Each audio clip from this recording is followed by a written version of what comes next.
Hey, folks, back on the Bossman show, going to the NEC, talk to my man Chris Kraus, Stonehill, Skyhawks doing his thing, year two going to D1. Chris, how you doing, man? I'm doing good, doing good. We're into preseason, busy getting our group ready and trying to prep them for the season, but we're good, man. Good to see you and appreciate you having me back on. Yes, sir. Chris, let me ask you, like I said in the open here, how was this first year of D1, man, transitioning over, with all the different rules and yet you have to deal with? So how was that whirlwind been for you?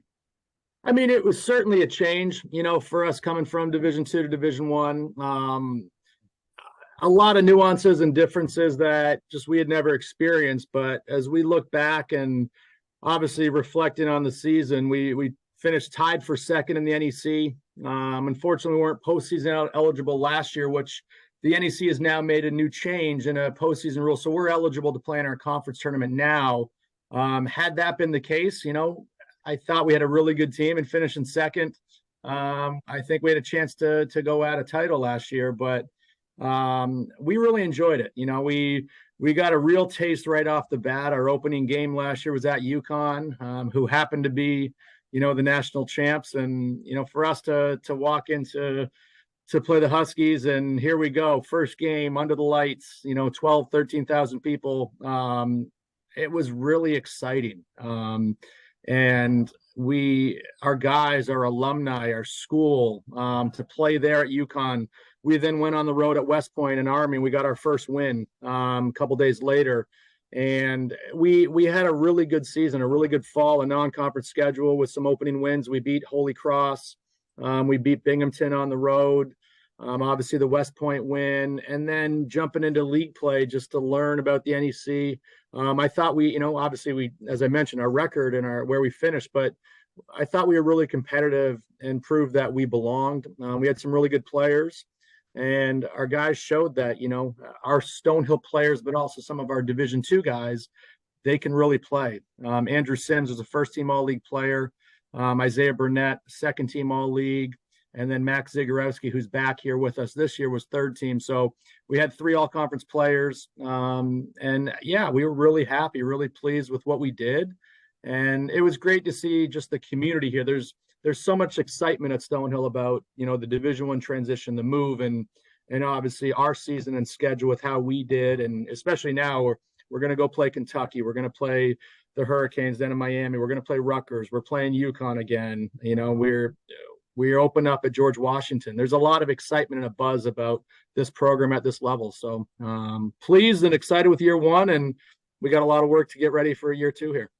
No doubt. And I think what's good for you is how the calendar's changed now with the D1 calendar. You can have your guys in the summer for amount of time in the fall here. So how is that adjustment as well, knowing you can touch your guys more and work on them getting better so you can come out guns blazing on November 6th there when this thing kicks off? Yeah, no, I mean, that was the first time. Last summer we didn't do it. So with the transition last year, we weren't able to get our guys up in the summer. Just things were happening too quick, and to have that ability, and even especially see some of the new faces, the freshmen and some of the transfers, and we had a couple of guys that were injured last year that we were able to get on the floor with them. So we really enjoyed it. We definitely took advantage.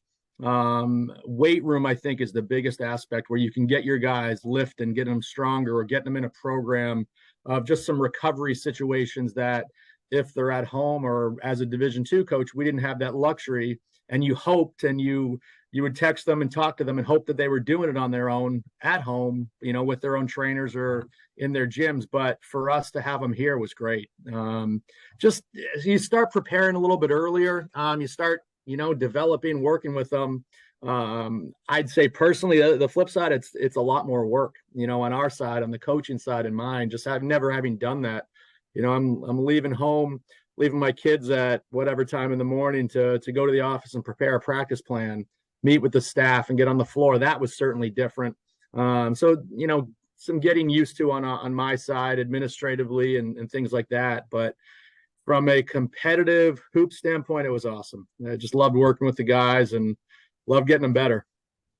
100%. And I feel like you said, that strength piece is really big and recovery piece because you all play 2 semesters, a long season. You have to get guys through March, hopefully and beyond. And I know that's hard to do. So those hard yards you put in during the fall, during the spring and the summer will get you through that long grind of November to March. Absolutely. Yeah, no, and that's why whether it's football to baseball, you name a sport, obviously with ours, that's one of the biggest transition pieces is the strength level as you're playing against older guys and college men, here in college basketball.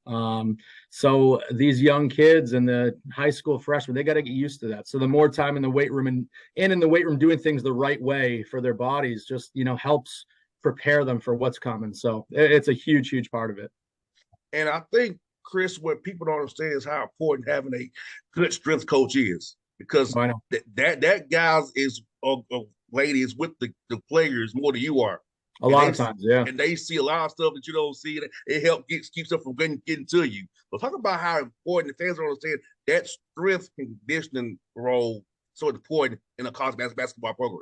Yeah, it absolutely is. And I think, as you're searching through the recruiting process, I think that's an aspect to your point, Jared, that people don't look at. You want to obviously program coaches. What are they going to do for you? But you want to search out a really good strength coach, because that coach is obviously number one going to get you stronger. But they're going to deal with all the little ailments or injuries or soreness that, you have. You've obviously got your training room to get treatment or ice or whatnot.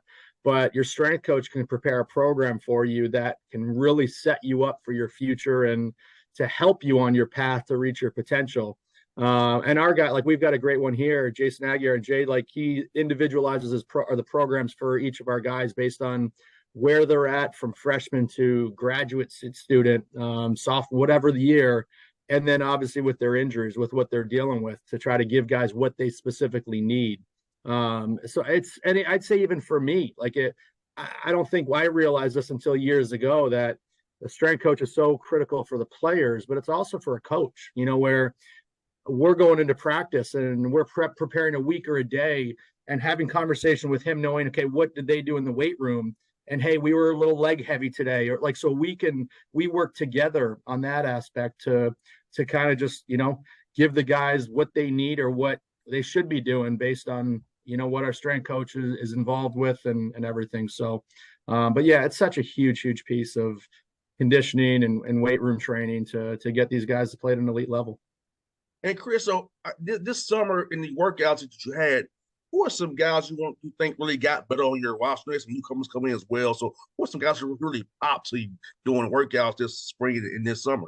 I think honestly, we had from top to bottom, the guys that were playing, we spent a lot of time on just skill development. It's kind of what we do in our program is our focus is get guys better. We didn't put in any sets. We didn't really do too much just game planning or anything like things like that. And we were focused on just player development. So we had one of our guys who did not play last year. He redshirted, Jackson Benigni, who was coming off a knee surgery. So to get him back on the court and be able to coach him and work with him again, Jackson had a great summer.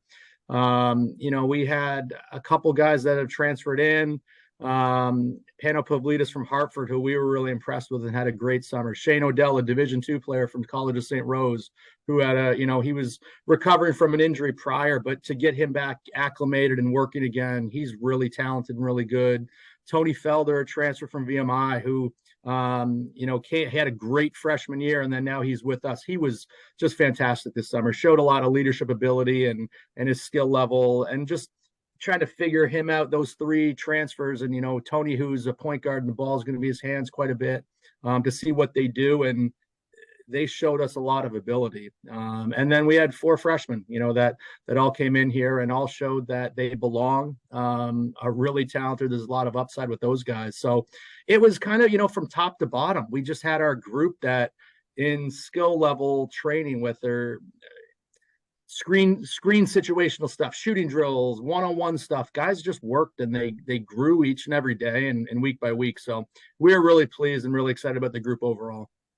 And Chris, it has to be fun when you see that the guys in the drill work actually each day it's really better, because I feel like sometimes guys get stagnant doing drill work, but see your guy actually got better every day, man.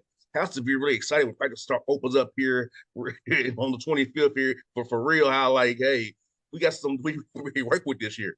Yeah, it does. And it's hard. I think, we're kind of now in a little bit like towards the end of our preseason here in September. And it's easy to be excited day one, week one, but what are you going to look like in 2 or 3 weeks? And I think, we saw that a few weeks in, but we had a group that continued to show up every day with an excitement, with an enjoyment of the game and wanting to get better. And I think we try to keep our workouts fun. We try to keep them lively and going, but a credit to our players and our program and team that the guys just, they did their part and they did what they were supposed to. So that allows us as coaches, we've got that juice and that excitement and want to continue to pour into them and keep giving them more and more, to keep helping them get better. So I think that's all, it's a credit to the players. It's certainly hard to do when you're going from on-court stuff to a weight room to, different elements. It's busy, but it's fun when your guys are fully invested and fully committed and fully here to get better too. And Chris, how was those calls been, man? When you call potential recruits now, with knowing who Stonehill is, knowing how you had a great year last year and you building something, how are those recruiting calls going on with potential young men and parents now? Yeah, I mean, we feel they've gone well. Our staff, our guys do a great job. Our Jimmy Langhurst, Herschel Jenkins, Jason Karras, they do such a good job. And the door's open, I guess is the easiest way to put it. Like a lot of people now realize we're at the Division I level with where we played and how competitive we were against a lot of teams. Even like last year, we played Fordham. Fordham had such a good season last year, and we were in an opening game with them, opening MTE, and we played them really tough. We played them right down to the wire. So when you're calling kids from the New York area or surrounding, they're like, oh, they look at their schedule like, oh, you guys played them that tough. Like that's allowing us to have some conversations with, a certain type of player that we weren't able to before. And especially telling them who we're playing, at George Washington, at UConn, at Kentucky, at Rutgers. Like these guys want these games, and kids are like, it's excitement on the other end of the phone call when we tell them who we're playing and where we're playing. So yeah, we're excited, and we feel there's a lot of buzz and excitement around what we're doing here at Stonehill. Well, Chris, man, I'm happy for you, man. Like I told you off there, I'm sorry I missed you in late 40. No, I couldn't believe I said, this Mr. Chris, that's crazy. But man, man, we'll be back. We will be back for sure. So next time we got to catch up. Yes, sir, man. Hey, man, I wish you all the best with your shit, Chris, man. Look forward to talking to you out here, man. Get a big win. I'm gonna never call you, man. So absolutely, I look forward to it, buddy. Awesome. Thanks for having me. Good to talk to you. See you, buddy.